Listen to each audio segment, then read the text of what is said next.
Bom dia aos nossos amigos internautas, sejam todos bem-vindos à Casa do Caminho. Vamos aos nossos recadinhos. Para quem não adquiriu ainda, nós temos hoje o bingo da Cotique, né? Vai ter um lanche lá, quem compra o convite tem direito a um lanche, custa R$25. E é para atender um lar, não sei se todos conhecem a Cotique, é um lar que atende em torno de 30 crianças que têm limitações físicas e mentais e foram abandonadas pelos pais, são órfãos, então essa casa que atende. E anualmente a gente faz um evento junto com eles lá para arrecadar fundos. Então, quem quiser ir dar uma passadinha mais tarde lá, será bem-vindo. Os convites estão aqui com a Sandra ou com a Denise. Bom, dos nossos trabalhos, todos já sabem, né? Temos trabalhos todos os dias na casa, os horários estão lá no mural. Temos também os trabalhos sociais, que são as cestas básicas, que são mais de 85 famílias, são 85 famílias sendo atendidas. E esse mês a gente está, pelo que eu vi ali na plaquinha, precisando de sal, açúcar, óleo e farinhas.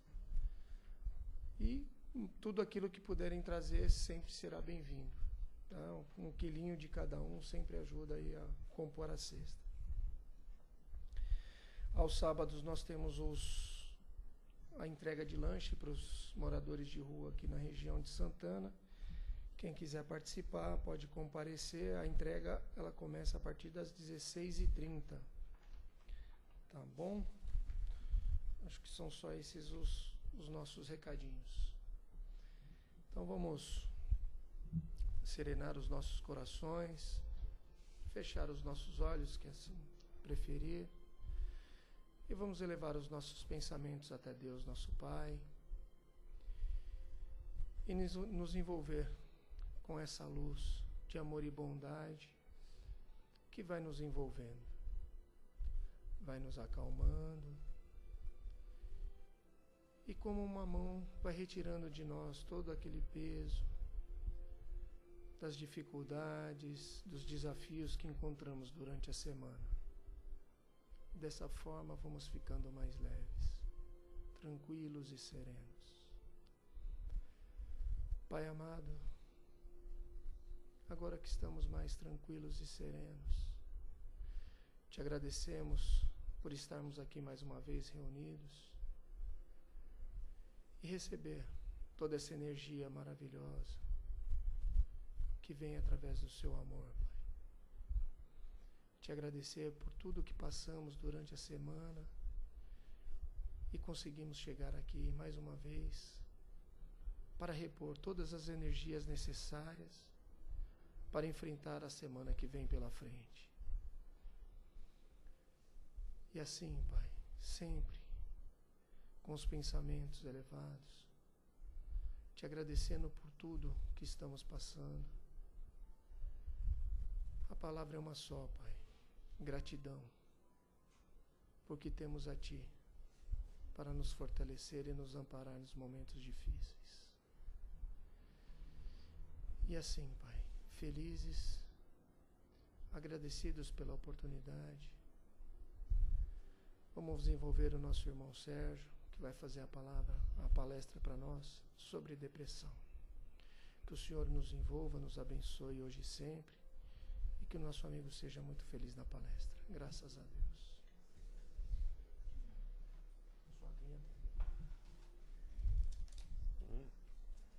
Legal. Bom dia, gente. A gente vai falar do tema depressões, na verdade. São sintomas e sentimentos que a gente tem, mas a gente vai abranger um pouco, tá? Porque quando a gente fala só simplesmente da depressão como um sintoma, e a ciência hoje ela coloca ele como um único sintomas de vários outros problemas. A doutrina espírita, ela se aprofunda um pouco mais. Por nós sermos espíritos, nós temos vários outros aspectos espirituais que definem-nos como criaturas eternas. E o problema da depressão, como é tratado hoje, é muito pequeno perto do arcabouço de complexidades que traz o espírito através das reencarnações. Tratar dele como um sintoma isolado é pobre. Então, por isso que a doutrina espírita vem para trazer para nós todo o conhecimento para a gente entender melhor o que nós sentimos hoje como humanidade. Se a gente for ver, há mais ou menos 500 milhões de anos, mais ou menos, dizem que é quando o homem desceu da árvore, né? Era chamado mais ou menos de homonídeo, né? Porque ele não tinha ainda ciência ou consciência de si mesmo. Emmanuel, no livro A Caminho da Luz, ele vai dizer que, depois de muitas experiências feitas no mundo, chegou-se ao consenso de uma espécie de humanidade aqui. Então, tudo que houve antes do homem foram experiências necessárias para que se chegasse à humanidade que se conhece hoje. Quando o homem desceu, 500 milhões de anos atrás, ele era por instinto. 300 milhões de anos depois, ele começou a raciocinar, começou a trabalhar em conjunto. Mas o que fez o homem evoluir e até se organizar ainda foi o instinto. Instinto de sobrevivência, instintos que ainda eram muito fortes, e ainda são na gente nos dias de hoje, mas são os instintos que nos mantiveram vivos para a gente chegar até os dias de hoje. O que aconteceu? Nós vemos evoluindo, os instintos vêm, obviamente, junto com o progresso humano, mas a consciência começou a evoluir. Chegou um ponto em que o instinto começou a atrapalhar o progresso humano. Porque se de algum momento os instintos nos impulsionaram para frente, porque a gente tinha que sobreviver, crescer, se multiplicar, chegou um momento em que, quando o raciocínio cresceu, houve um contraponto, porque para a gente continuar sobrevivendo e crescendo, a gente tinha que começar a se conhecer melhor. E os instintos começam, nessa atual situação humana, os instintos começam a atrapalhar o progresso humano. Eles ajudaram-nos, mas agora a gente precisa conhecer melhor ele. Tanto é que, se a gente for ver, a gente se pergunta que força é essa que ainda nos domina? Que força é essa que faz com que a gente age de forma que a gente acha que, eu jamais faria isso? Ninguém nunca perdeu o controle? Sabe aquela raiva, aquela ira, aquele momento de raiva que a gente sai de si? Instinto. Aquela raiva contida quando alguém nos cruza, ou bate no carro, ou faz coisas pequenas, por exemplo, pega a nossa vaga no estacionamento, ou furou meu pneu, são instintos. Tudo que vem como impulso interior é instinto. E os instintos são fortes na gente. Só para a gente se conhecer como ser humano. A gente acha que a gente é aquela pessoa calma, tranquila, que conversa, que ri, que trabalha. Isso é um aspecto psicológico, é uma projeção nossa. O que nós realmente somos é quando a gente vem o instinto à tona. Isso somos nós. Aquele momento de raiva, somos nós. Aquele momento em que a gente perde o controle, somos nós. Daquele momento em que a gente fala, poxa, eu não devia ter falado aquilo para aquela pessoa, somos nós. Mas por que eu fiz aquilo? Sabe aquela coisa que passa, a pessoa depois se arrepende? Pois é o instinto ainda tomando conta da gente. Vem com tanta força que nos domina. E aí, naquele momento em que a gente se acha civilizado, a gente perde o controle. Quando a gente perde o controle, é o instinto que está tomando conta da gente. Então, o ser consciente se deixa levar pelo instinto. É interessante porque nos dias de hoje a gente vê muito isso, né? Muito impulsivo. As pessoas são impulsivas. Elas se deixam dominar pelos sentimentos mais baixos. Vem à tona e a pessoa faz, eu não pensei. Quando eu falei, eu perdi o raciocínio porque ele me deixou de tal maneira. Então a pessoa está discutindo com alguém, seja homem, mulher, criança, não importa. A gente está discutindo com alguém, a gente perde o controle e a gente começa a discutir, raciocinar. Aí nós vamos ver, na doutrina espírita, Emmanuel diz o seguinte: tudo começa no sentimento. Quando alguém age em alguma coisa que nos toca, nós sentimos raiva, rancor, ódio, ressentimento. É instintivo, isso vem à tona. Por que a gente não controla isso? Porque a gente não pensa sobre isso. Está lá, guardado. É uma gavetinha que a gente deixa fechada.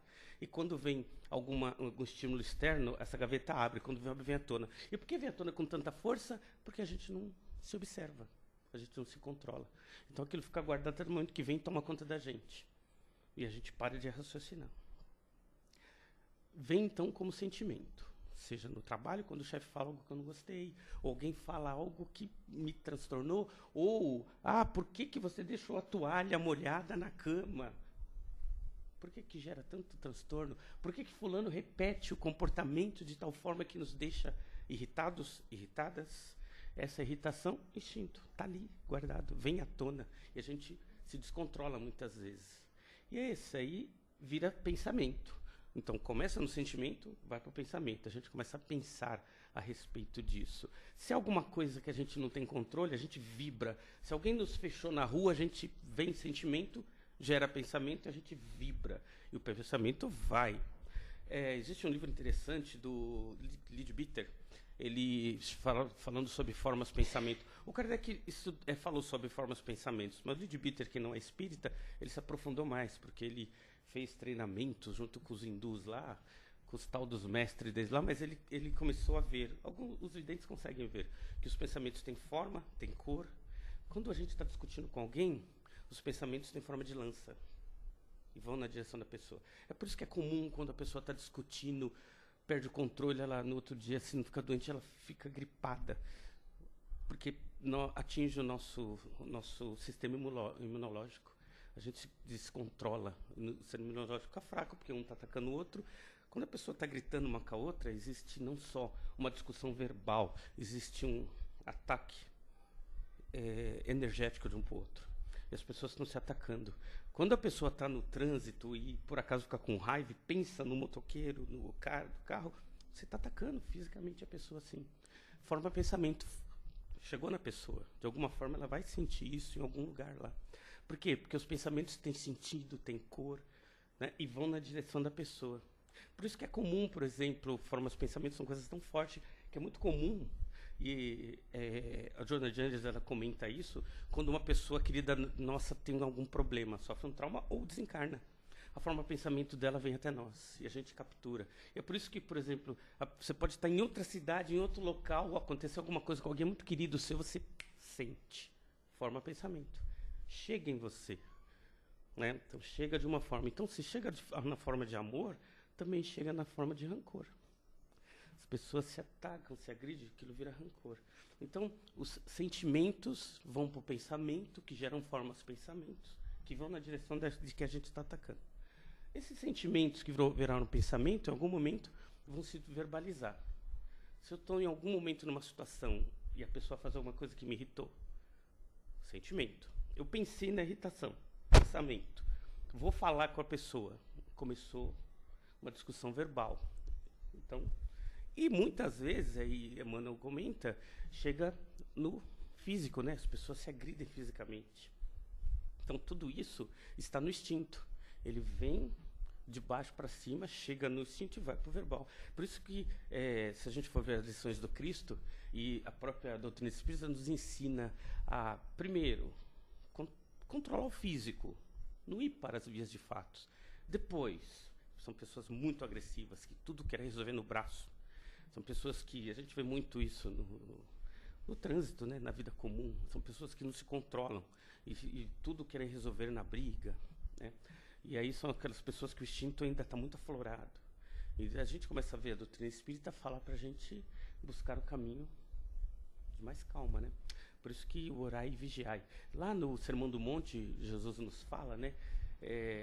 Os pacíficos e humildes, porque herdarão a terra. Quando a gente for ver o Sermão do Monte, a gente vai ver que quando Jesus fala dos pacíficos, são pessoas que já não têm já essa ânsia. Só vão herdar a terra aquelas pessoas que já não têm mais todo esse descontrole emocional. São pessoas pacíficas, simples, em que não se agridem mais. O Sermão do Monte é perfeito, porque se a gente for ver cada lição dele, vai falar de seres humanos que vão adquirindo controle emocional. Quando ele fala, vão herdar a terra, as pessoas que já não se agridem mais, que já não brigam umas coisas, já não perdem o controle. Então, estão nesse nível. Aí, se a gente for na doutrina espírita, vai falar, bom, se a gente parou do descontrole físico, para de atacar as pessoas verbalmente. É um outro processo. Porque se a gente não agride fisicamente, a gente ainda agride verbalmente. A gente quer ser dono da verdade, a gente quer falar de coisas que sabe que vai machucar a pessoa e depois a gente se arrepende, né? Eu não deveria ter falado isso, aquilo. Então o descontrole está ali, naquele momento. É um pouco do orgulho, da vaidade, é um pouco disso tudo, que é tão forte que nos domina. E aí, se a gente consegue já não verbalizar, e aí Jesus fala, mesmo em pensamentos, devemos, né, nos acalmar, porque o pensamento gera formas, pensamentos estão atacando a pessoa também.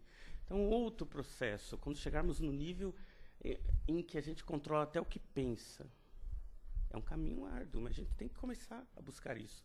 Chegou, quando a gente começar a controlar o pensamento, e aí faltou os sentimentos. Os sentimentos são aquelas coisas que a gente tem que controlar, porque tem muito da vaidade, do orgulho.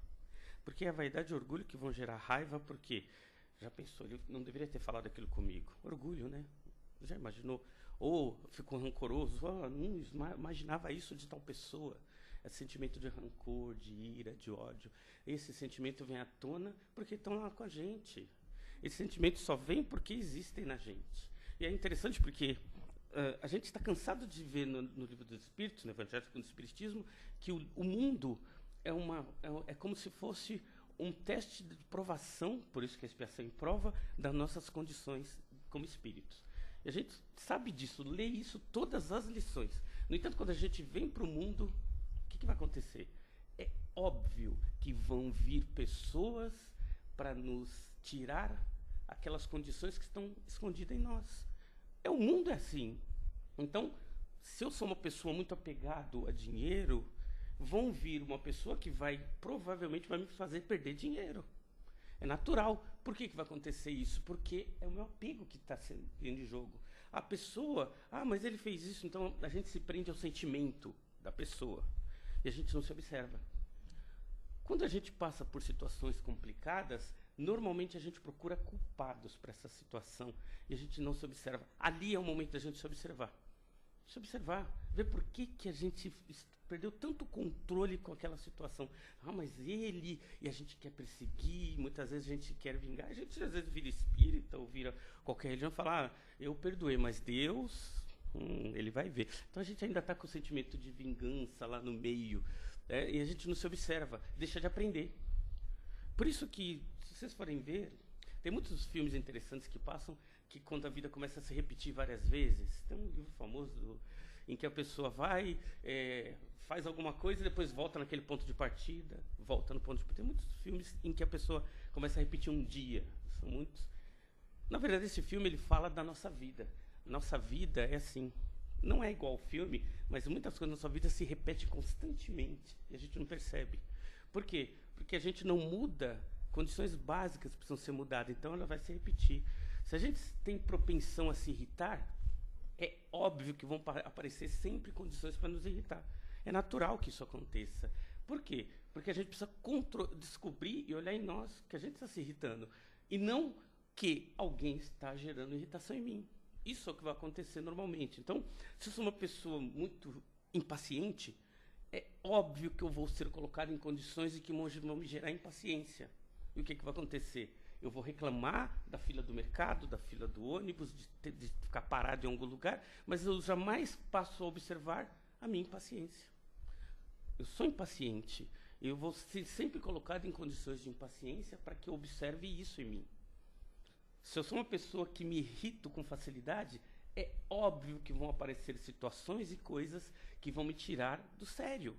Por quê? Porque eu preciso observar em mim que eu sou uma pessoa que se irrita. E a gente se irrita com a pessoa. E normalmente a gente, eu não gosto de fulano porque ele me irrita.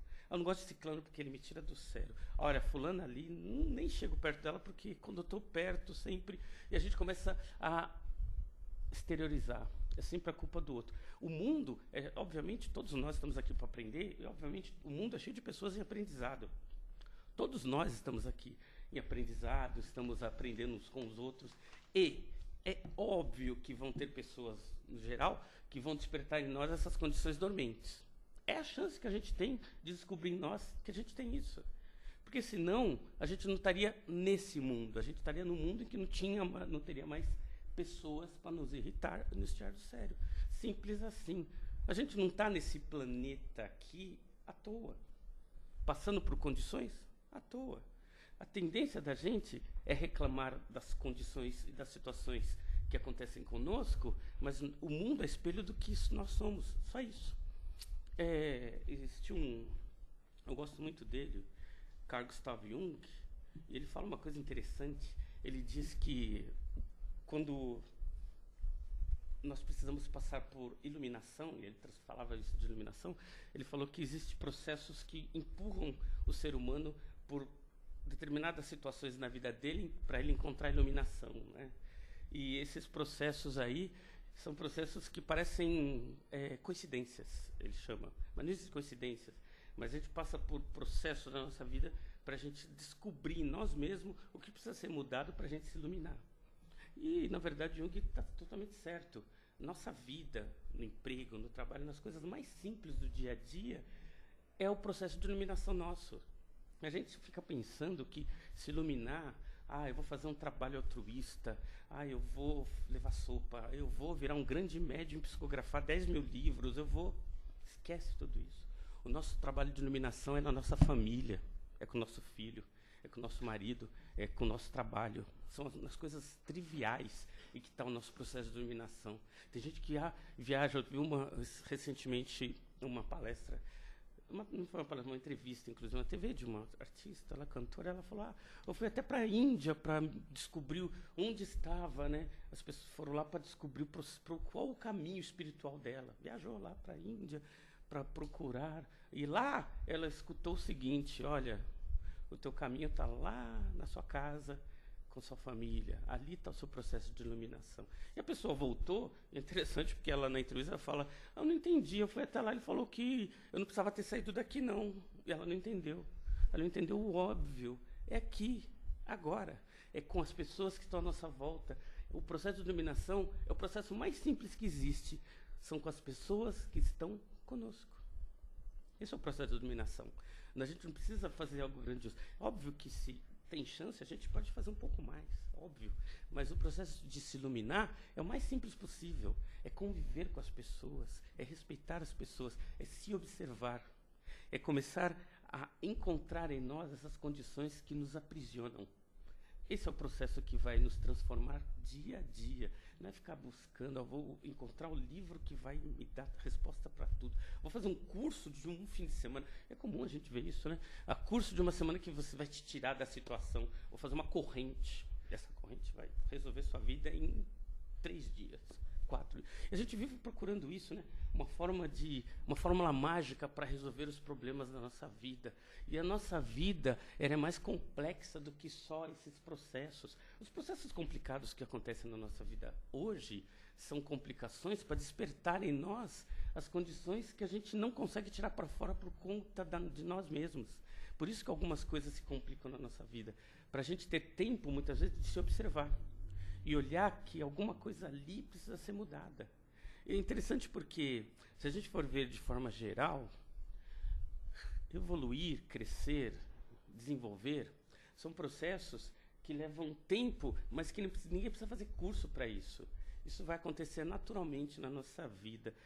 Tem um filósofo que, apesar dele ser materialista, ele tem umas condições que é interessante. Kant, ele fala sobre o processo de evolução que bate muito com a doutrina espírita, né? Kant, ele diz o seguinte, que nós crescemos e buscamos, de certa forma, ser felizes. De certa forma, a doutrina espírita fala isso, a gente tem que crescer e buscar ser feliz. Mas aí Kant fala uma coisa interessante que aí nós vamos ver que tem muito a ver com a doutrina espírita. Ele fala, e na época dele, não é muito diferente da nossa, só vou adaptar, né? Quando a gente vê televisão, vê as coisas, a gente percebe que a televisão, a mídia, internet, Facebook, vendem para nós que a felicidade tem muito a ver com consumir, com ter coisas. E é comum a gente ver isso, né? A gente vê que ter um carro bonito, ter uma casa bonita, ter uma esposa bonita, um marido bonito, filhos bonitos, tudo bonito, felicidade está ali, né? Já viram falar na família margarina, né? Família bonitinha lá na mesa.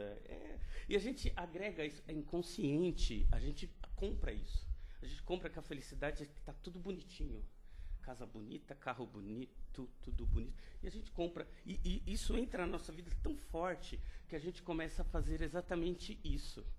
Quer ver um exemplo? A gente começa a trabalhar mais para ter mais dinheiro, para poder ter coisas bonitas. A gente começa a estudar mais para ter mais diploma, para ter coisas bonitas.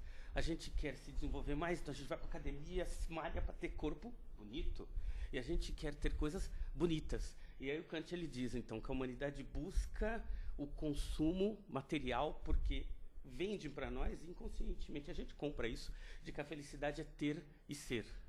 Ter coisas e ser bonito, ser respeitado, ser visto, ter um carro, uma casa, alguma coisa que nos faça. E a gente começa a trabalhar nesse sentido. Se a gente for ver lá no fundo, todos nós meio que buscamos isso, né? Todo mundo quer ganhar na loteria porque a gente vai ter dinheiro para poder ter casa bonita, para poder viajar, que é uma coisa de traz felicidade. A gente começa a perceber que... E a gente compra a ideia de que ser feliz é sentir. E o Kant, ele critica isso. Ele diz que toda vez que a gente busca a felicidade pelo sentido material, comer coisas caras, ter roupas bonitas, viajar para lugares bonitos, isso é sentido material. Estou sentindo, estou tendo. Ele diz que isso aí se compara a, por exemplo, quando uma pessoa gosta de esporte radical. A pessoa que gosta de esporte radical, ela vai fazer aquele esporte até que aquilo chega no limite do sentido dele. Aí, o que acontece em tudo que nos limita, tudo que é material nos limita em algum momento. A gente quer mais. Então, Kant ele fala, chega num ponto em que no esporte radical, você chega no teu limite que aquele esporte chegou, aquilo já não satisfaz, então você vai buscar mais radical, mais radical. Ele fala que a mesma coisa acontece no consumo material. Se a gente quando acha que a felicidade está no consumir, no ter as coisas, isso aí começa a nos consumir. Até o momento em que a gente chega no limite. Eu estou com um carro bonito e aquilo já não me satisfaz. Eu quero um carro mais bonito. Eu estou com uma esposa legal, mas eu quero uma esposa mais legal. Eu estou com um marido, mas eu quero mais. E por quê? Porque é material. Tudo que é material é consumível. Então a felicidade, quando ela é tratada diretamente para as coisas que nós sentimos, ela não se agrada. A felicidade não se obtém tendo ou sendo aquilo, porque aquilo está no sentido material. Tudo que está no sentido material chega no limite que a gente quer mais. Por isso que é comum a gente ver pessoas que tem dinheiro e tem 10 carros na garagem. Tem mulheres que têm 50 pares de sapatos. Não é crítica, jamais. Mas para que tanto pé, né? Mas isso, homens também, eles começam a pôr tanta coisa no carro que eles falam, para que tanta coisa, né? Ou tanto equipamento eletrônico dentro da casa. A gente quer buscar felicidade inconsciente através dessas coisas. E aí a gente entra no descontrole. Por quê? É a lei da compensação. Como inconscientemente a gente acredita, e a maioria de nós acredita, que ser feliz é ter alguma coisa. Eu só vou ser feliz quando eu tiver um marido, quando eu tiver uma família, porque a gente começa a trazer isso para o âmbito material. Então a gente começa a sofrer quando a gente não tem. Sofremos e caímos naquele processo depressivo porque a gente não consegue ter. E aí começa o desgaste emocional. Tem pessoas que, quando não conseguem atingir um determinado ponto da vida dela, que é atingir ou ter alguma coisa que ela seja material, ela começa a consumir alguma outra coisa para compensar. Come demais. Bebe demais. Lei da compensação, se eu não posso ter aquilo, eu vou me alegrar por outro. E sempre no sentido material. Porque se eu quero alguma coisa material que eu não posso ter, eu vou atrás de alguma outra coisa material que possa consumir. Então a pessoa vai comer, ou vai comprar demais, ou vai beber demais, ou vai consumir demais. Então vai para as drogas, vai para outras coisas. Por quê? Compensando. Se a felicidade é algo que eu não consigo alcançar de um jeito, eu tenho que conseguir de um outro. Sempre no sentido material. Então a gente começa a perceber que a felicidade, indo para o âmbito material, ela nos limita. Pior, ela nos vicia. Porque quando a gente quer ser feliz através do que a matéria nos dá, a gente vai perceber que ela mesmo não dá limite. Porque toda vez que a gente alcança um limite que ela nos tem, a gente quer mais. Então isso não é felicidade. Não que a gente critique, a gente tem que buscar, estudar. A doutrina espírita, ela é esclarecedora. Em nenhum momento a gente vai ver. Então a gente tem que estudar, tem que conquistar, tem que batalhar, tem que crescer, tem que ganhar dinheiro. Não é isso. Mas isto não é ser feliz. Isso é vida material. A felicidade é outra coisa. Quando a gente transforma a felicidade nisso, a gente vai ter dinheiro e vai ser um rico infeliz. Por quê? Porque está dentro de nós. E aí chega naquele ponto em que a doutrina espírita, ela abarca com as informações, né? Que ela diz o seguinte: Kardec, ele fala que o ser ou o espírito, ele sofre porque ele não tem condições espirituais para deixar de sofrer. E agora a gente começa a entender por quê, né? Vamos pensar. Se a gente tem muitos processos interiores dentro de nós que a gente não trabalha, a raiva, a ira, aquelas coisas que ficam engavetadas dentro de nós, e quando acontece alguma coisa que aquilo vem para fora, a gente culpa o outro e não se observa, a gente sofre, porque a gente não trabalha esses sentimentos. Quando a gente não trabalha esses sentimentos, eles tendem a piorar. Então, o que acontece com uma pessoa que passa a vida, essas coisas vão vindo à tona, a impaciência, a raiva, e tudo está lá armazenado, e a pessoa não trabalha isso. Ela vai envelhecendo, vai piorando. Ela vai se tornando uma pessoa mais idosa e pior. Porque não é porque a idade vai trazer paciência para ela.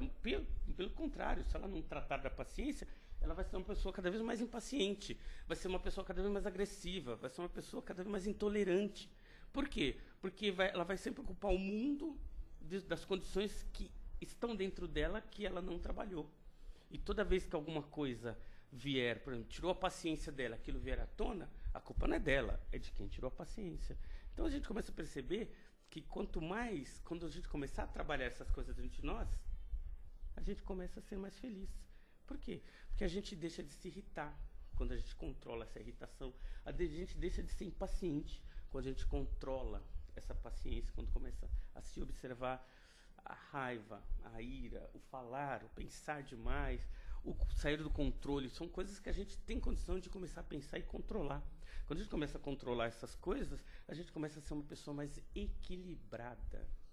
No sentido geral, escravidão é quando nos tira a liberdade. O pior escravo é aquele que não sabe que é escravo das suas próprias condições. É aquela história. Se a gente for ver, tem uma síndrome chamada síndrome de Estocolmo, né? Que é quando a mulher ela é sequestrada, o homem, criança, tanto faz, sequestrado, depois de um tempo ela se apaixona pelo sequestrador. É um distúrbio psicológico, em que a pessoa se apaixona pelo agressor. Isso acontece muito com mulheres que têm agressão física. Ela tende a se apaixonar mais pelo marido. E tem gente que não entende, né? Fala, por que ela não larga ele? É porque é um distúrbio psicológico. Ela criou dependência daquela criatura por sofrer abuso dela. Isso é tratável, existe. A gente está falando disso só para entender que, da mesma forma que a gente, por sofrer a agressão de alguém, a gente tende a se apegar, a mesma coisa acontece com nossos sentidos agressivos. Ele faz a gente sofrer, mas a gente se apega a eles, da mesma forma. Então, quando a gente se irrita demais, a gente se apega a essa irritação. E quando alguém fala, nossa, porque não, eu sou assim mesmo. Ah, eu sou assim, eu não mudo. A pessoa agride a outra pessoa e não se muda e fala, não, é que eu sou sincero. Eu gosto de falar a verdade na pessoa. Eu sou sincero e quando a pessoa quer, eu falo a verdade. Não, está sendo agressivo. Tem coisas em você que podem ser modificadas. E é interessante porque a maioria das pessoas que agem assim, com agressão, com autoridade, com imposição, ela fala naturalmente que aquilo é uma atitude natural dela. Não é natural. Não é natural. E se a gente põe isso para fora, é porque a gente não quer trabalhar essas condições. São coisas muito fortes dentro de nós que podem ser trabalhadas, mas não são.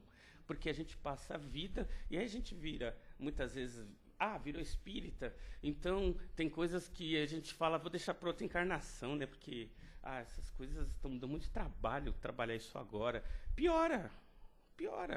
Porque, vamos pensar, a gente está numa vida inteira com várias coisas internas que a gente pode mudar. Não mudou? É um exemplo básico. Se a gente conta uma mentirinha para a criança, para o marido, para o filho, a tendência dessa mentira é a gente se tornar mentiroso compulsivo.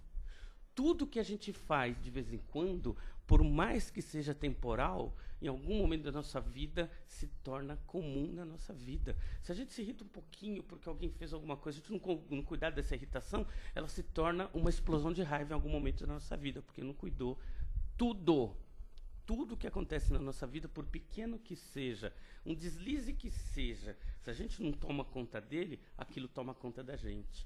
Escravidão é ser escravo dos impulsos. Por que sofremos? Porque somos escravizados por o que está dentro de nós. A gente sofre as condições que estão dentro de nós. Então, muitas vezes a gente sofre demais por coisas pequenas. Não é, viu? A pessoa, acontece uma coisa pequenininha, a pessoa chora, perde o controle. É um distúrbio, está lá, não foi tratado. a pessoa não se observou, não pôs aquilo para fora. Então a pessoa chora porque furou o pneu do carro. Porque o filho demorou para chegar em casa à noite, é que perdeu o controle. São coisas que precisam ser tratadas, estão dentro de nós. E a gente não põe, a gente não se trata, se observar. Autoobservação. Começar a olhar, aquela coisa de olhar e vigiai. Vigiai para não cair em tentação. Quando Jesus fala isso, é porque a gente tende a cair em tentação quando a gente perde o controle. Perdeu o controle, caiu em tentação. Vou xingar, vou brigar. Eu estou no restaurante, ele parou, demorou para me atender, já estou me irritando. Tem alguma coisa errada comigo. Não é que eu demorou sim, mas por que eu me irritei? Estou lá na fila do banco e o caixa distraiu, conversou com o colega e lá atrás eu já estou irritado. É comigo o problema. Mas ele está errado. Pode ser. Mas por que eu me irritei tanto? Aquela história que a gente fala, o marido deixou a toalha molhada em cima da cama, a pessoa perdeu o controle. Ele está errado em deixar a toalha em cima da cama. Mas por que você perdeu o controle? Ou seja, nosso controle interior precisa ser observado. As coisas que a gente tem, que vem à tona, quando vem à tona a gente precisa observar. E aí, lembrando Jung, são coisas que nos levam à iluminação. Se a gente não se observa, aquilo se repete, igual aquele filme lá. Vai repetir, vai repetir. E tem pessoas, é engraçado, Ela casa, tem uma família e começa a vir, a esposa ou o marido começam a fazer com que saia dela muitas condições interiores. E ele culpa a esposa ou o marido por aquela condição desgastante que ele está sofrendo. Não é dele ou é dela. Está dentro de nós. A gente troca de família. A gente vai para outra. Porque a minha esposa causou em mim esse desgaste. A gente culpa a pessoa, e vai para outra família. E a gente não percebe que a gente vai se repetir. Porque a gente vai encontrar sempre pessoas comuns. É um dito chinês que ele conta o seguinte, que existia um monge, um discípulo na frente de uma cidade. E aí vem uns viajantes e fala, antes de entrar na cidade, pergunta para o monge, quem mora aí? Aí o monge fala para ele, por quê? De onde você vem? De onde eu venho, as pessoas são irritadas, orgulhosas. E o monge fala para ele, aqui é igual, o cara vai embora. Aí chega um outro, fala, quem mora aí? O monge fala, de onde você vem? De onde eu venho, as pessoas são amorosas, se ajudam. Então, você vai encontrar a mesma pessoa aí dentro. E ele vai entrar na cidade e o discípulo fala para o mestre, por que para um você falou uma coisa e para o outro você falou outra? E o mestre fala para ele, porque, meu filho, você vai ver aquilo que está dentro de você, não o que está fora. É a mesma coisa com a gente. A gente vai vivenciar no mundo o que está dentro de nós. Vamos parar de culpar o mundo pelas nossas desculpas internas. Vamos parar de culpar os outros por aquilo que a gente sente. Vamos parar de sempre jogar a culpa na situação do governo, do planeta, do país, do partido. Somos nós. Nós estamos no mundo para aprender. O mundo é a melhor escola do planeta Terra, O mundo, porque a gente está no planeta em que tem as condições exatas para a gente se modificar. Porque é justamente aqui, nessas condições, que a gente tem a oportunidade de encontrar na família, nas pessoas, nas coisas mais simples do mundo, as condições para a gente se observar e crescer com elas. Então a gente não tem que ficar, a gente não está no mundo falando, eu estou aqui para ganhar dinheiro, para ter um bom emprego, também, para ter família, para ter filho, também, mas para se modificar, evoluir, crescer. E a gente tem que começar a parar de pensar, eu estou no mundo, eu vou me iluminar, não, é simplesmente se observar, mudar comportamentos distorcidos que existem em nós. Essa é a grande oportunidade que a gente tem na vida. Se a gente for ver lá no nosso lar, na obra que foi para o cinema, a gente vai ver que quando a gente vai reencarnar, é até bom ver o livro, que ele é mais preciso nisso. É um trabalho danado para juntar. O Sérgio vai reencarnar, então eles têm que pegar a pessoa, vai ser seu filho, vai ser o seu marido, vai ser sua esposa, vai ser seu... É um trabalho danado para juntar todo mundo, para as pessoas virem. Dá um trabalho, porque demoram séculos, muitas vezes, para que aquilo se conjumine, para a gente poder vir para conviver com aquilo. Então, não estamos aqui à toa, na família que estamos à toa, nas condições espirituais à toa. Não fomos largados aqui. Muito pelo contrário. As condições, a família e a vida, elas existem no nosso mundo porque são as necessárias para a nossa mudança. E só para a gente entender como isso é importante, tem uma experiência que eu vivi quando eu estava estudando lá na Federação. Estava numa aula lá, aula de mediúnicos, e no meio da aula, eram 40 alunos, mais ou menos, e aí uma pessoa bateu lá, no meio da aula, falou, posso falar? Entrou uma mulher lá, grávida, né? E chamou por uma aluna, falou, aqui estuda fulana de tal? Era uma amiga minha do lado, falou, sou eu sim. Falou, você, há 2 anos atrás, você estava grávida. Tava grávida sim. Pois é, lá no meu centro espírita a gente recebeu uma comunicação daquele que seria seu filho. Né? Há 2 anos atrás ele falou que ele viria para vir na sua família. Só que teve problemas psicológicos e pessoais que impediram dele. E você abortou, não foi? Ela falou, foi um aborto espontâneo e tal. Eu ressinto até hoje. Ele falou, pois é, ele está comigo agora. Ela estava grávida. E ele deu a comunicação para eu vir aqui porque você seria a mãe dele. É tão legal porque elas hoje, ela é a madrinha, né, da outra, então a criança fez o possível como espírito para poder crescer e conviver com aquela que seria a mãe, que agora seria a madrinha dela. Por quê? A espiritualidade sempre dá um jeito de juntar as pessoas. E pra gente entender que nada acontece à toa. E viver é uma grande oportunidade de transformação, sem grandes avanços, sem pensar em, eu vou fazer um trabalho espiritual maravilhoso. Conviva bem com as pessoas que estão contigo. Ame as pessoas que estão à sua volta. Viva, aproveite a vida. Comece a se observar. Olhe que o que está dentro de você são coisas que podem ser mudadas para melhor. Cada vez que a gente se melhorar, a vida vai se tornar um espelho de nós mesmos, melhorando automaticamente. Só vivemos e sofremos porque temos ainda condições internas que precisam ser mudadas. Se no momento a gente passa por dificuldades, essas dificuldades estão aparecendo para a gente se observar e ver em nós o que a gente precisa melhorar. Muita paz a todos.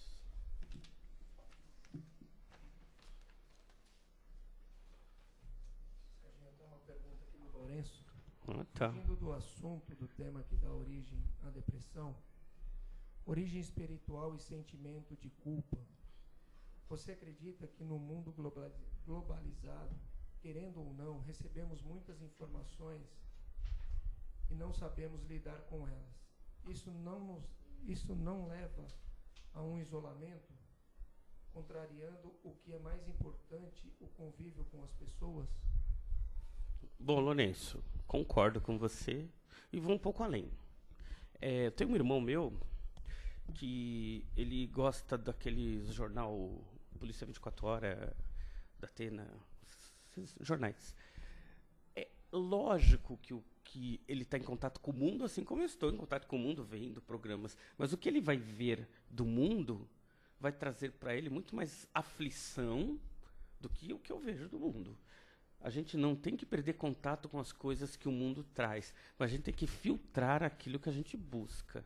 As pessoas que estão muito sintonizadas, porque no mundo atual existe um monte de informação boa e algumas informações ruins. As informações ruins são replicadas muito mais vezes do que as boas. Quando a gente começa a ver, se a gente abrir o jornal, óbvio, de um milhão de coisas boas que acontecem, o jornal vai falar só das desgraças, porque é aquilo que dá notícia. Não vai ter um jornal só falando coisas boas. E nem notícia, nem televisão, nem rádio. Isso não acontece, porque eles vivem justamente daquilo que chamou a atenção. Quando a gente foca os nossos olhos, a nossa atenção só para esse lado, a gente tende, isso é um processo mental, aquilo que nosso espírito se prende, aquilo vira a nossa vida. Então a gente tende a achar que o mundo é só aquilo. É a mesma coisa, as pessoas que hoje começarem a ver só a notícia sobre o que está acontecendo na política e só verem isso, vão pensar que o mundo se resume apenas às notícias, às corrupções da política. Não é. Isso é uma parcela pequena de muita coisa que está acontecendo no Brasil. O Brasil não é só aquilo, mas tem gente que só vive isso. Então o problema é onde está a nossa atenção. Se a nossa atenção está focada apenas no negativo, é isso que a gente vai ver. Vindo para cá agora recentemente, agora pouco, estava na 23, vindo, o trânsito parou de repente. E a gente fala, algum acidente, alguma coisa. Aí quando a gente passa, a polícia parou uns meninos lá para revistar o carro. É impressionante como as pessoas param o carro para ver uma situação que não tem nada a ver com elas. Então, onde está a nossa atenção? A gente para ali e todo mundo lá andando mais devagar para poder apreciar alguma coisa que não tem nada a ver com a vida delas, né? Atrapalha o trânsito, para tudo. Então, onde está a nossa atenção? Viver uma vida equilibrada é não perder o contato com o mundo, mas focar nas coisas boas que o mundo está trazendo também. Não é só focar no negativo, porque se a gente só focar no negativo, só vamos ver o negativo. Loura, eu não sei se eu consegui me fazer entender, tá? Alguém quer fazer mais alguma pergunta?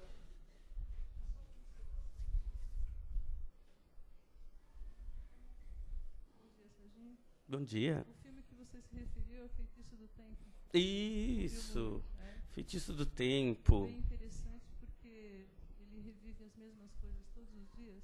O relógio desperta no mesmo dia. Todos os dias. Exatamente. E ele começa a viver as mesmas experiências. Quando no início do filme ele é uma pessoa e quando ele encerra Ele é totalmente outra diferente. pessoa, mais Ex- amorosa, mais compreensível. Isso, É muito bem colocado. exato. Quem pegar filmes como esse vai perceber que isso fala de reencarnação. É o espírito, ele vem repetindo. Cada vez que ele vive o dia, nós espíritas entendemos que é uma encarnação nova dele. As coisas se repetem no filme para você saber que está repetindo. Mas na vida real, algumas coisas vão se repetir nas nossas encarnações até o momento que a gente se torna melhor. É interessante o filme. Exato. Então, cada dia é uma encarnação. Por isso que ele conseguia aprender coisas novas e diferentes. E aí chega num momento do filme, para quem quiser rever, é interessante, em que ele percebe que aprender piano, aprender a falar línguas, não importa nada. O que importa são as pessoas. E ele só começa a perceber isso no final do filme. É interessante. Porque a vida espiritual é assim também. Mais alguém?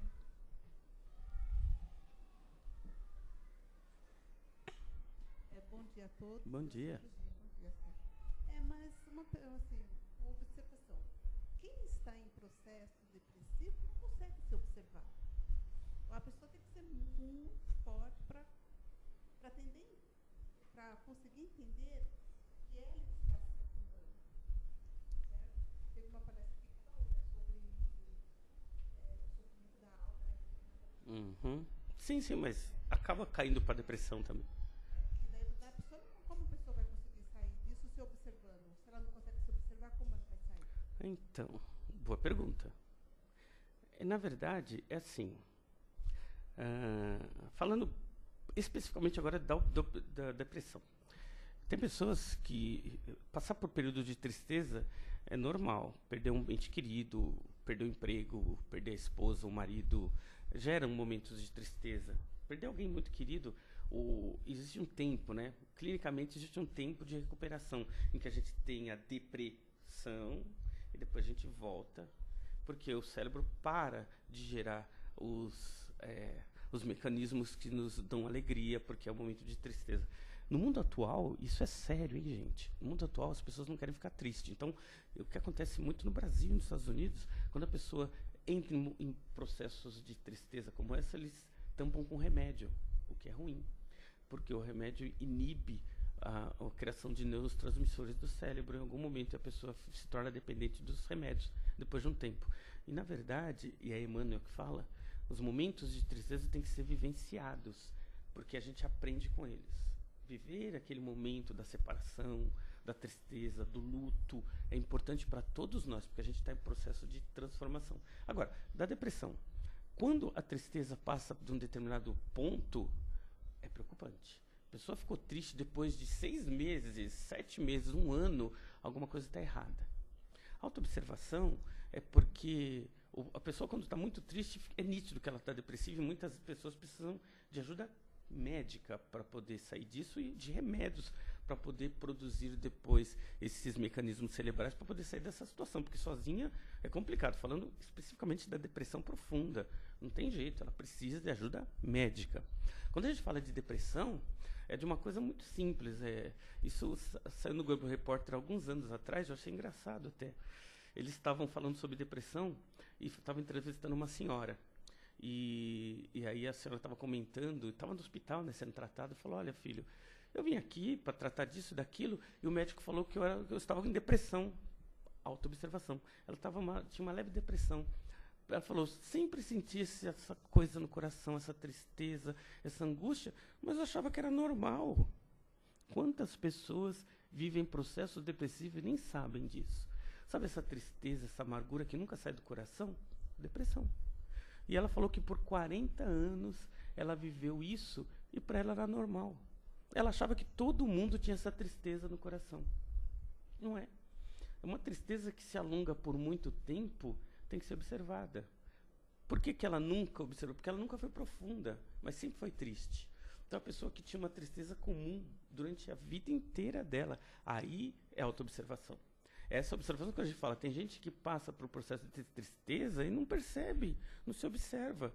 Por que está sentindo aquilo? Agora, aquela pessoa depressiva que já está, não consegue nem ver luz, quer ficar no quarto, é processo profundo, precisa de ajuda dos amigos, da família e profissional. É diferente, são processos diferentes. Se observar sempre. O que acontece normalmente é que por falta de autoobservação a gente não se modifica. A gente não se observa, então nem percebe o que está sentindo. A gente tende a cair em depressão por falta de autoobservação. É nesse ponto que a gente fala para se autoobservar. Eu sou uma pessoa alegre, tranquila, mas de repente aquela alegria não está mais comum, eu costumeiramente estou muito triste. Opa, tem alguma coisa errada comigo. Autoobservação. A gente tem que se conhecer. O que eu sinto constantemente? Tem que ser comum. Eu tenho que me conhecer para saber aqueles momentos em que eu estou passando do limite, em que eu estou muito irritado por muito tempo, muito triste por muito tempo, alguma coisa está errada. É nesse ponto que vale a observação, tá? Não nos momentos em que a pessoa realmente já está decaída, deprimida.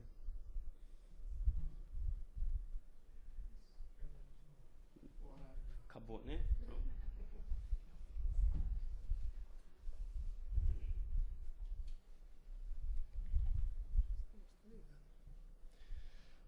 Bom, gente, então vamos fazer a nossa parte agora, nós que tanto recebemos desta palestra maravilhosa, foi um grande aprendizado.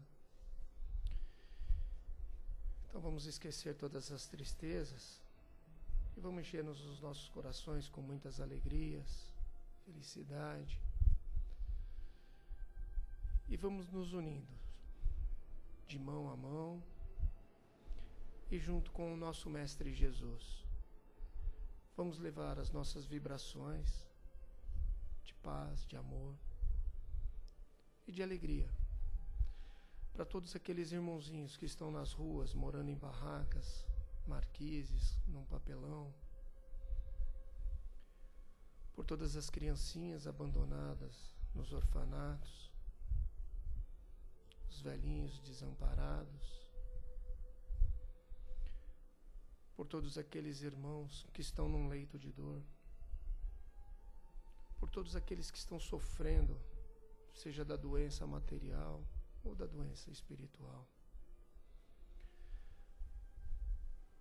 Vamos vibrando ainda por todos os nossos irmãos que se encontram presos a algum vício, seja de qualquer ordem que for, que ele também receba essas luzes de paz, de amor e de alegria. Vamos elevando essas luzes a todos os lares que estão desajustados. Que essas luzes possam envolver a todos os ambientes, levando paz e alegria para todos esses lares. Vamos levar essa luz ao nosso lar também. Vamos passando por cada cômodo do nosso lar, para que quando lá chegarmos, encontrarmos a nossa casa ainda mais iluminada e com muita felicidade nos esperando. E vamos vibrando ainda por todos aqueles nossos amigos que estão necessitando de um pouco de paz e de luz. Graças a Deus. Antes de irmos para o passe, a partir de hoje, para quem já conhece, a Denise vai começar a distribuir os cartõezinhos de cesta de Natal para as crianças no final do ano. Então, Então, após o término dos passes, quem quiser começar a pegar já os cartõezinhos das crianças, por favor, procurem a Denise, tá bom? Vamos aos passes, uma ótima semana, que Deus nos abençoe hoje e sempre.